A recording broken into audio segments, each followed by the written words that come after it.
사용해 뭐 꼴리 TV. 볼리TV 시청자 여러분 안녕하십니까? 제가 뭐라 그랬습니까? 제가 분명히 말씀드렸죠. 이강인 선수의 미래가 바뀌었다고. 바로 그 바뀐 미래가 생각보다 빠르게 다가왔습니다. 마르셀리노 감독이 떠나고 셀라데스 감독이 오고 나서 정경기 출전 기록을 이어가던 이강인 선수가 오늘 새벽 헤타페전에서 드디어 라리가 선발 데뷔전을 치렀습니다. 그리고 내친 김에 데뷔골까지 넣으면서 아주 인상적인 선발 데뷔전을 마무리했습니다. 일단 박수 치고 넘어가죠. 아쉽게도 팀이 이강인 선수의 추가골, 3대1 추가골을 지키지 못하면서 3대3으로 끝났기 때문에 좀 아쉽긴 합니다. 왜냐하면 감독 교체로 인해서 지금 팀 분위기 굉장히 어수선하거든요. 어쨌든 오늘만큼은 이강인 선수의 활약에 박수를 보내도 좋을 것 같습니다. 오늘 이강인 선수의 선발 출전은 빡빡한 일정 덕택이라고 봐야 될 것 같습니다. 9월 A매치하고 10월 A매치 사이에 발렌시아 일정이 굉장히 타이트하거든요. 살라데스 감독이 오고 나서 바르셀로나 원정 갔다가 바로 런던 원정 갔었죠. 그리고 들어와서 지난 주말 경기, 주중 경기, 또 다음 경기가 이번 주말에 있습니다. 거의 사흘 간격으로 쉼없이 계속 경기를 해야 되기 때문에 어쩔 수 없이 로테이션을 돌려야 되는 상황이었고요. 그 덕분에 어떻게 보면 이강인 선수가 기회를 잡았다고 할 수 있습니다. 어쨌든 분명한 건 셀라데스 감독이 오고 나서 이강인 선수의 팀 내 입지가 확연하게 달라졌다는 겁니다.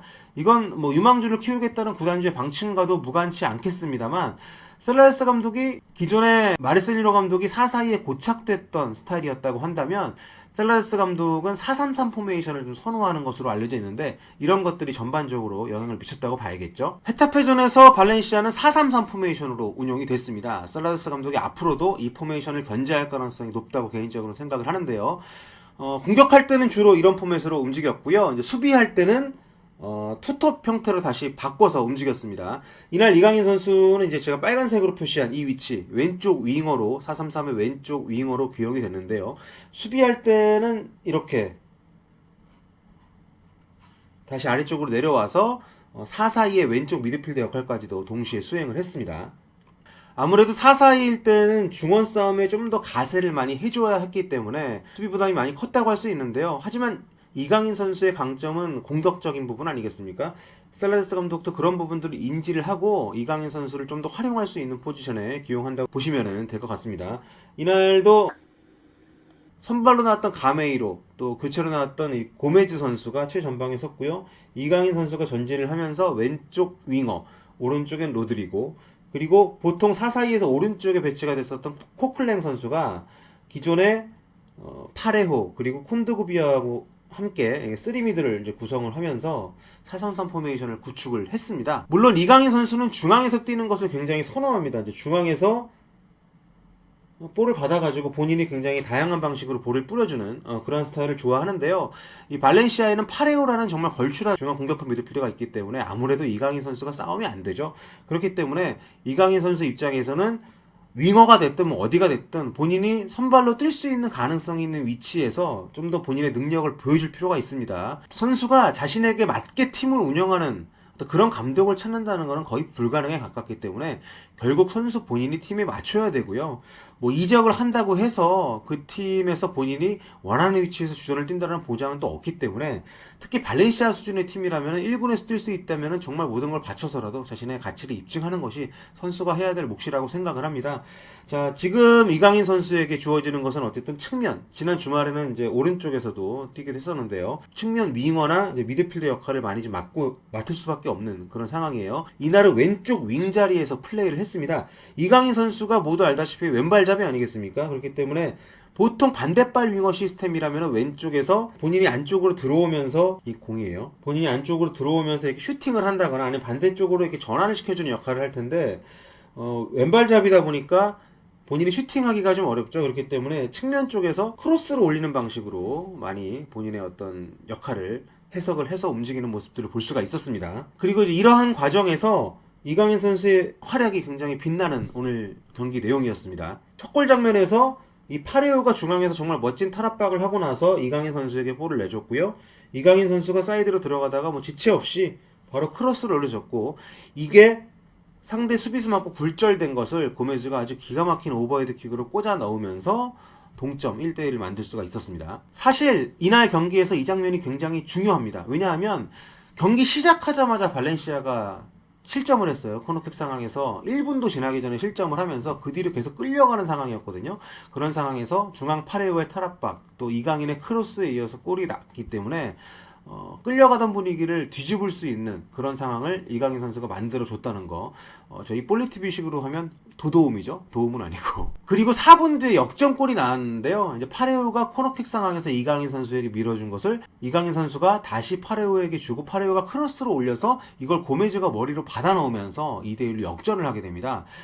재밌는 것이 이날 발렌시아 선발로 나왔던 케빈 가메이로가 빠진 것이 결과적으로 발렌시아에게는 굉장히 호재가 됐습니다. 가메이로 선수한테는 좀 미안합니다만 막시 고메즈가 들어오면서 이 선수가 동점골과 역전골을 빠른 시간에 뽑아냈거든요. 이 친구가 셀타비고에서 2년 동안 어마어마한 골을 넣었던 선수인데 확실히 결정력이 있다는 것을 이번 기회에 좀 보여주는 그런 모습이었습니다. 그리고 나서 이강인 선수의 골은 5분 뒤에 나왔죠. 이강인의 골 장면은 로드리고의 돌파 그리고 이강인의 센스가 만나서 이뤄진 합작품이었습니다. 로드리고가 이렇게 측면 쪽을 돌파해서 들어가는데 여기서 이제 크로스를 올려줄 때 왼쪽에 있던 이강인 선수가 어느새 중앙으로 쇄도를 해 있었고요. 여기서 상대 수비수가 붙을 틈도 없이 바로 원터치로 꽂아 나왔습니다. 그러니까 4-4-2에서 왼쪽 미드필더보다는 확실히 3톱에서의 한쪽 윙포워드를 맞는 것이 훨씬 더 이강인 선수에게는 자신의 강점을 더 발휘할 수 있는 포지션이다.